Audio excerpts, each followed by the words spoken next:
I'm cult deprogrammer Rick Allen Ross. Let's answer your questions from the internet. This is Cult Support.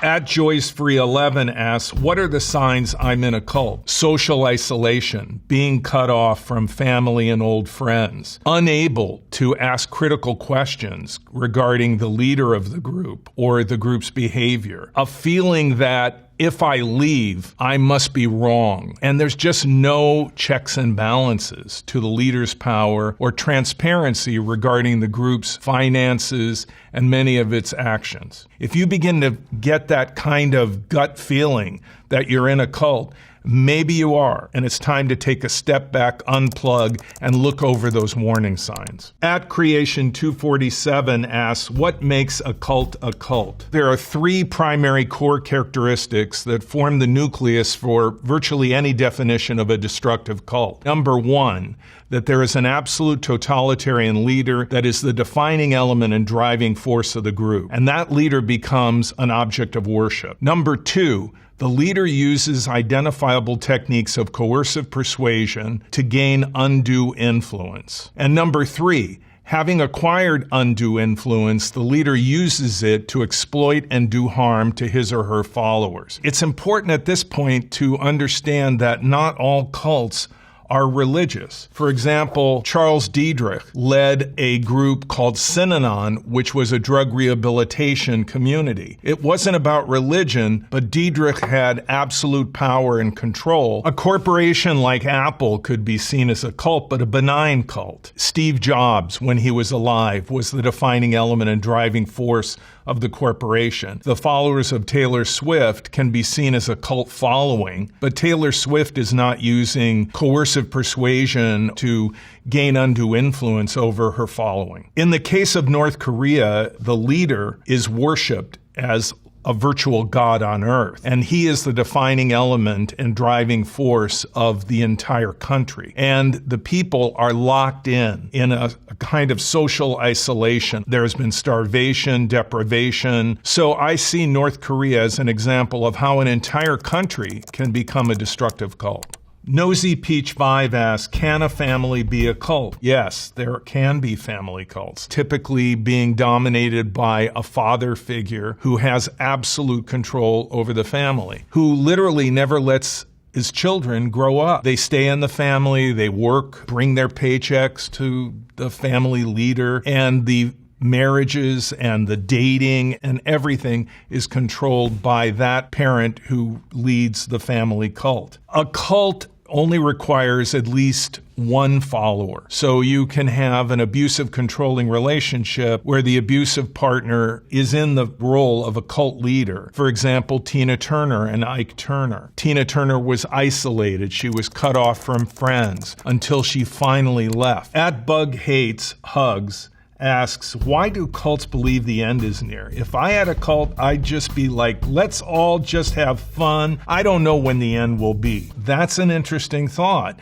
But if you're a cult leader, what you're looking for is a leverage point. So if you tell people that the end is near and the only safety they can be sure of is within your group, you now have a means to get them to cleave closer to you. So Doomsday becomes a coercive persuasion technique. An example of a Doomsday cult would be the Waco Davidians, led by David Koresh. Koresh said that the end was imminent, that he would judge the world, and that only those that were with him in what was at one time called Ranch Apocalypse would be safe. When I did deprogrammings of Waco Davidians, they were frantic at times to get into the compound, to be with Koresh so that they would be protected. They made weapons illegally in the compound, arming themselves to defend themselves against what he said was Satan. The compound was raided by the BATF, Bureau of Alcohol, Tobacco, and Firearms, and there was a shootout. People died. The FBI encircled the compound. There was a 51-day standoff. David Koresh decided it was time for the end, and the place was burned down. All the members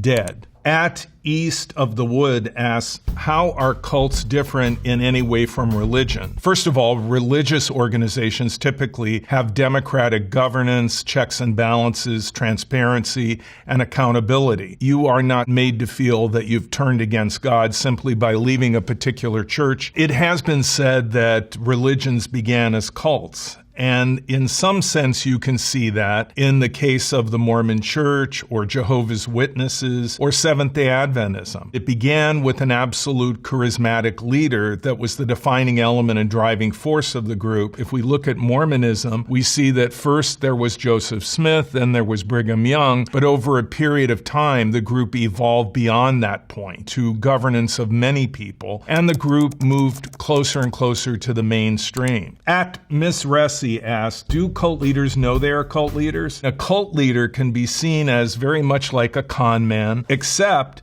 they run the same con on the same people indefinitely. Do they know that they're manipulating? Yes, I think they do. But they feel that anything they do is justified. The ends justify the means, and they determine what ends are just. At Maria's Ghost asks, which cults have a good online presence? Might f*** around and get indoctrinated. All of the major groups have an online presence. They have YouTube channels, they have followers on Twitter X, they have Facebook pages, they have search engine optimized themselves so that they will insinuate themselves in searches. People can become completely indoctrinated in a cult without ever meeting the leader. They can do this by watching the leader's YouTube videos and communicating with people online. One example of a well-known cult online would be a group called the TikTok cult. They follow a minister by the name of Shin who put together a church online and, according to complaints, exploited people who are dancers in the entertainment industry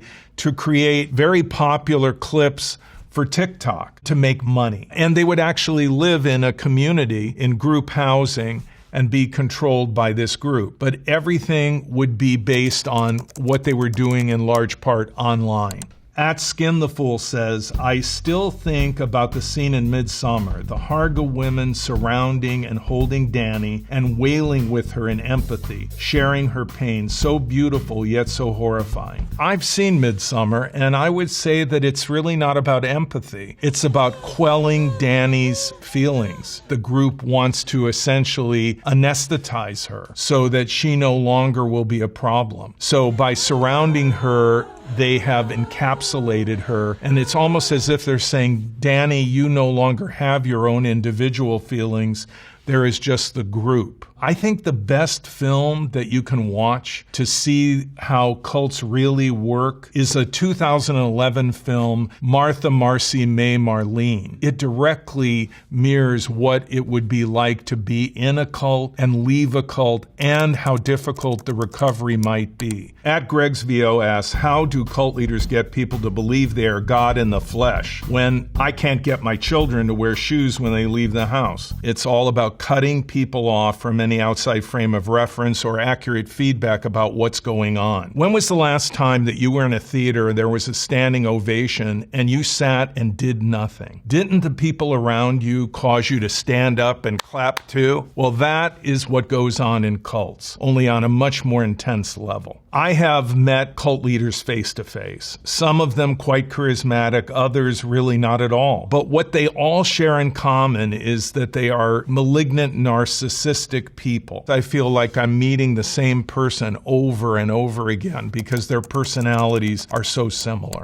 Choice Check 3900 asks, do cults recruit based on appearance? I think I was recruited because, to be blunt, I'm ugly as and people probably think I'm easy to extort from. Typically, what cults want are people that are healthy, relatively young, that can work for the group. They're not interested in anyone based on appearance other than, are you able to produce for the group? At MX Headroom asks, why do all cults get so weird and crazy about sex? Well, not necessarily all of them. Some of them may demand celibacy. Marshall Applewhite, Heaven's Gate, the people were celibate, even castrated to ensure that celibacy. But sex is power, and in many groups, the leader will use sex to control people. And much like a rapist, he will dominate members of the group sexually. Charlie Manson did that. David Koresh did that. It wasn't about sex, it was about power and control. At Judicale asks, is there a cult that isn't problematic?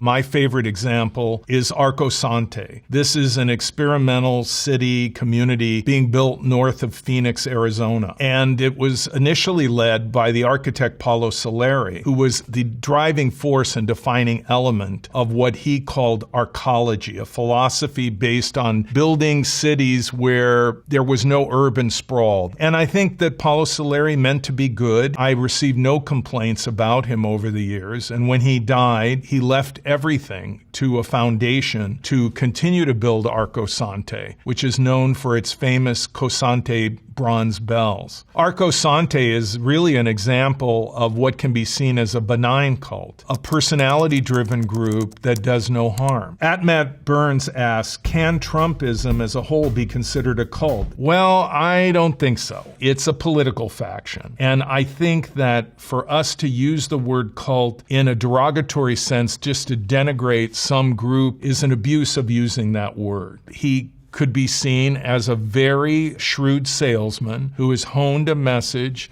that appeals to a large group of people. Those people already had those beliefs and concerns that made them responsive to that message. One time, Donald Trump was on a speaking tour, and he encouraged people to get vaccinated regarding COVID, and the crowd booed him. And then he walked back what he said, and the audience kind of changed. I don't know cult leaders that get booed, and I don't know cult leaders that walk their beliefs back and morph in order to please their followers.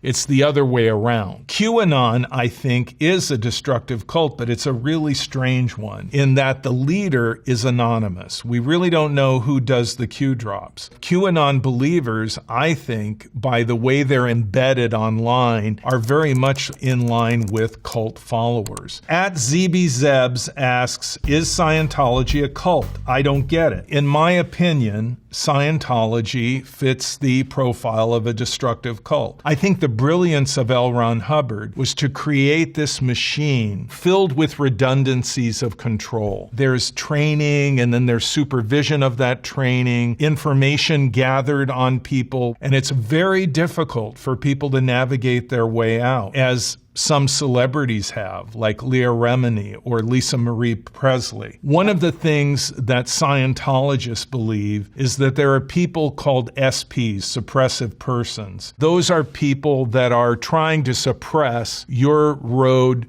to success. If someone is an SP in your life, you may be asked to disconnect from them. And this is Scientology's way of controlling social interaction by declaring people SPs, by also saying, well, this person is a potential trouble source, a PTS. Hubbard really established a model that would be copied by many people that have been called cult leaders to perpetuate their own control over their respective groups. At Best of Luck, Kesha asks, I really want to know what makes America so unusually susceptible to cults. Well, nothing really. I mean, cults are a global phenomenon. They're in Asia, they're in the Middle East, they're in Europe. But I think what makes the United States unique is the protection that we afford groups that claim to be a religion. We in the United States have the First Amendment to protect religion, and groups called cults have used that protection in a way that benefits them. You get 501c3 tax-exempt status. What groups understand is that if I set up shop in the U.S., I can make money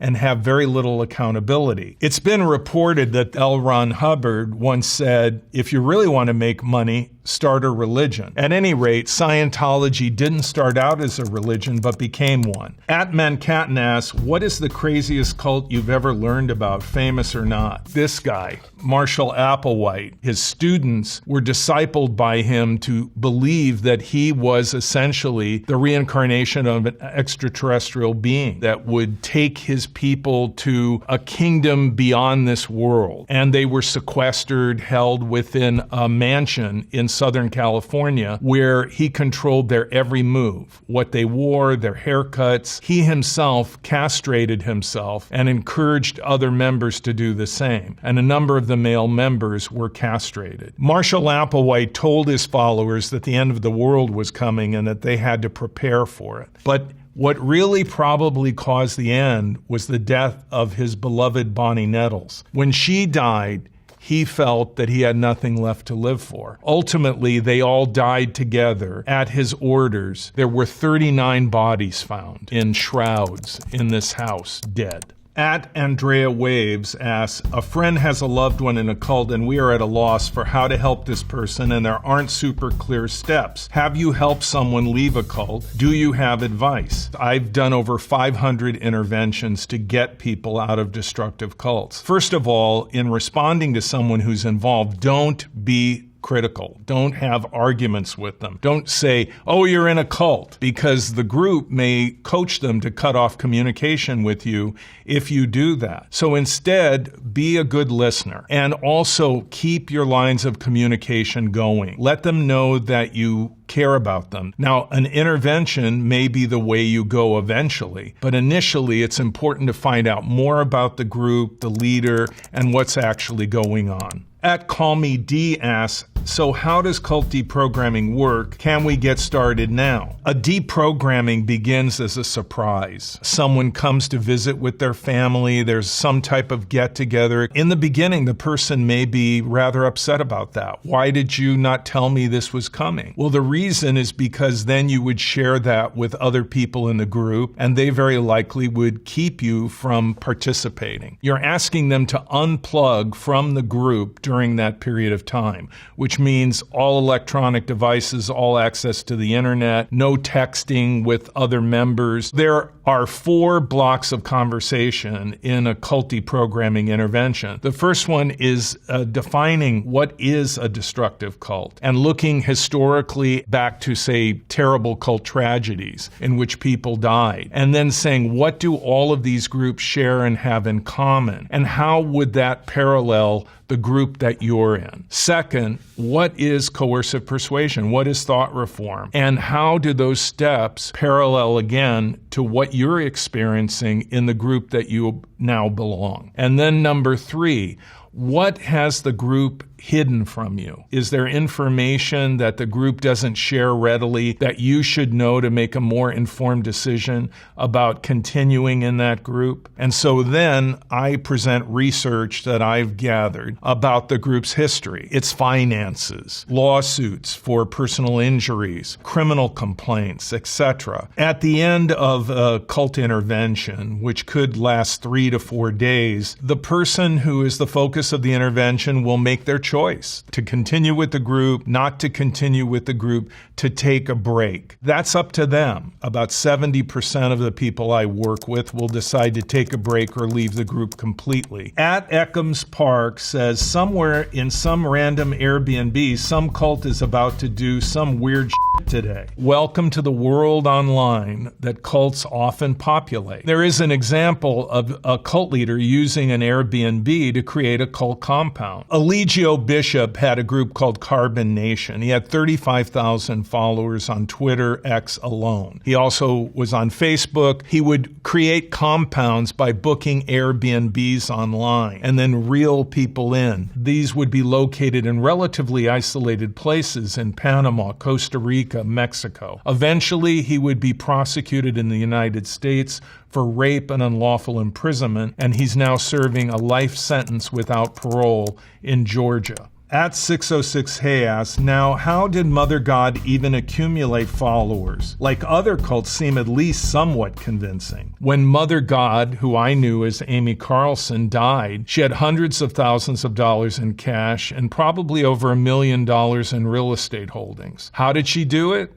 The internet. She had followers online through social media. She would stream online, which would garner attention. And then she had a small group that was devoted to her that lived with her. It was the inner circle that really was being abused, not the people that were online. They were, if you will, the cash flow that provided her with money in which she could buy property and finance her group. How could they believe what Amy Carlson said? Because they were isolated. They were cut off from the outside world, the immediate followers. Amy Carlson, Mother God, said that she was in a previous life Marilyn Monroe and other famous people. She claimed to be God literally on earth, and that's why her followers called her Mother God. At Vaporwave Dad asks, when will we talk about how astrology can sometimes be a gateway to either knowingly or unknowingly joining a cult? Some groups do use astrology. For example, the Kabbalah Center. They will do astrological charts in an effort to influence people in how they view the world and what they do in the future. And they will base that chart on what they know about the individual, which will make the person feel that, well, it must be something cosmic because how did they know that? But in reality, they know your secrets through their process of recruitment, indoctrination, and examination. Astrology is an interesting art. Read all of the zodiac signs, what they say about Sagittarius, Capricorn, and ask yourself, does that apply to me? You might conclude that they all apply to you. The person writing the astrological chart is writing cleverly, generalizing and writing something that would apply to anyone to convince people that it has validity. But when cults use astrology, they use it as a mechanism of control to persuade people that this is how they should behave in the future and that this is their destiny. Mitchie Poo wants to know, I'm sorry, but how the are you falling for MLM schemes and accidentally joining cults in 2024? Like what? Well, Mitchie Poo, people don't join cults. They join movements, groups that they think are very good. And MLMs are pitching themselves as a way to become successful, to provide for your family. An example of an MLM is Amway, basically a scheme to recruit people in who will buy product, pay money to the person above them, and it keeps going on. And what MLMs have in common with destructive cults, though I don't consider them cults per se, is that they rely on coercive persuasion and identifiable influence techniques to gain undue influence over participants to take advantage of them. In this case, to make money off of them. The dream is the scheme. It's not about the business. It's about recruiting people who recruit people who recruit people. The people at the top are the ones that really make out. At Epcult asks, do you think people who are susceptible to being in a cult have different brain structure, or is it a lack of questioning attitude? Gee, Epcult, you're being really harsh. In reality, it could be anyone. What we are dealing with are predatory groups who target people and pull them in without their consent or their knowledge. Because frequently, it's a bait and switch con, where what you think you're getting into is not what it's about at all. Eric Hoffer wrote The True Believer, and he said basically, if you're happy, you're not up for change, but if you're unhappy, you are. When we're in distress, we overlook things. We're looking for a way to get out. I have deprogrammed 5 medical doctors. One was an orthopedic surgeon, another an anesthesiologist. They were highly educated, very knowledgeable, intelligent people, and yet they got caught in a destructive cult. At Mile by Mile asks, do cults have to end in violence. No, most cults don't end in violence. In fact, it's only a very small minority of groups that become violent and have a tragic end. In most cases, the leader just keeps making money, benefiting from low-cost labor, donations from people in the group, and exploiting the members. Cults vary by degree in their destructiveness. But sadly, the ones that we read about, that we see in documentaries, are some of the worst and some of the most violent. At AlexG1 asks, can you explain Nexium in a tweet, please? I don't know about a tweet, but here we go. Nexium was a self-help company that sold courses, retreats, that would take a week, 2 weeks, in which you were supposedly being trained to become a more successful, aware person, led by Keith Raniere, a former Amway distributor. Nexium devolved into a stable for Keith Raniere to exploit women, and he created a cult within the cult that he called DOS. Women were branded, literally, with a cauterizing iron to denote that they were sex slaves. Raniere would go to trial, and now he's serving what amounts to a life sentence in prison. I would meet him in court-ordered mediation hearings, and I can tell you that he was a strange little man. He looked like a garden dwarf. Quite frankly, he stank. I don't know if he ever took a shower or how often he took a shower, because when he walked into the courtroom, he had an aura, but it wasn't anything charismatic. It was just a bad aroma. What Raniere possessed was a savant-like understanding of people's weaknesses and how to leverage them for control. And through his training programs, people would confess. They would divulge everything about themselves. But when cults solicit confession, typically what happens is they learn all your secrets, which they then can use as leverage to essentially force you to comply with whatever they want. And Raniere was an expert at employing confession to control his flock, which at one point was thousands and thousands of people. At Miss Sally Jean asks, just took Bikram Yoga for the first time and maybe I joined a cult? This man, Chaudhry, founded Bikram Yoga. This is an example of an organization that is not about religion, it's about exercise. But because it was controlled completely by Chaudhry, and because Chaudhry used coercive persuasion techniques to exploit women in the group that he sexually abused, it became known as a cult.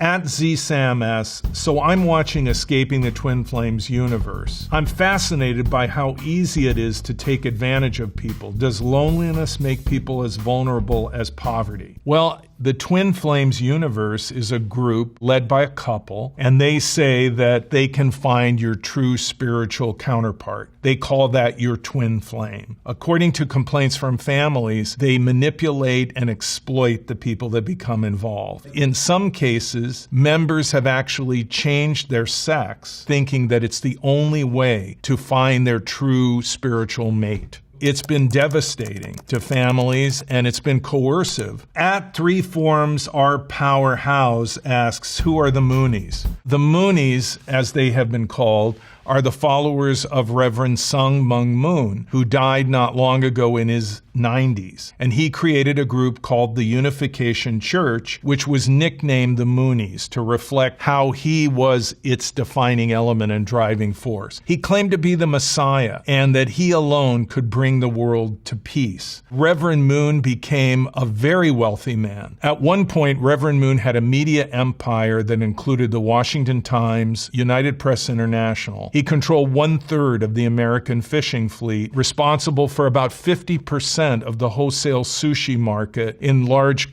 cities like Chicago and New York. The labor for those businesses was provided by dedicated members, followers of the Unification Church. They would even submit in their weddings to Reverend Moon. This is a picture of a mass wedding in which people that may not have even met each other are married by Reverend Moon. Here is a picture of Reverend Moon with his wife, who now is the titular head of the Unification Church, which is managed by his children. At BenPo234 asks, can people born into or raised in cults be deprogrammed? It's got to be so much harder, right? This can be done, but it's a difficult process. Children are dependent upon their parents to protect them and keep them safe. And when parents are themselves overwhelmed and controlled by a cult, who is there to protect these children? And there have been many cults that have horribly abused children. There is a man, Paul Mackenzie, going through a criminal trial in Kenya. He is responsible for over 400 deaths. Almost 200 were children. He told his followers in the Good News International Church the end was near and that they needed to pray and fast. And they fasted to death. Over 200 children were led to their deaths by this man, Jim Jones, in 1978. He ordered mass suicide by poisoning, and almost 1,000 people died. There are groups that believe that faith healing is the only answer to illness, and they prohibit their members from taking their children